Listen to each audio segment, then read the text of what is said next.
আসসালামু আলাইকুম।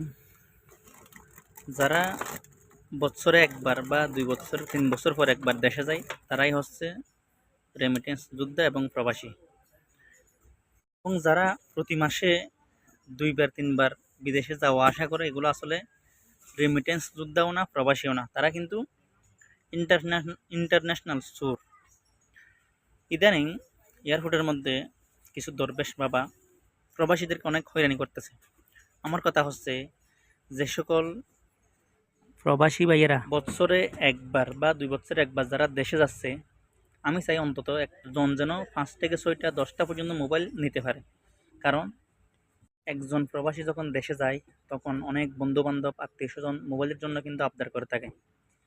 কিন্তু যে সমস্ত চোরগুলোর কারণে সাধারণ প্রবাসীরা হয়রানি হচ্ছে, এটা ভালো দিক আমরা দেখতেছি না। আপনারা চোর ধরেন, কিন্তু প্রবাসীদেরকে হয়রানি করা বন্ধ করেন।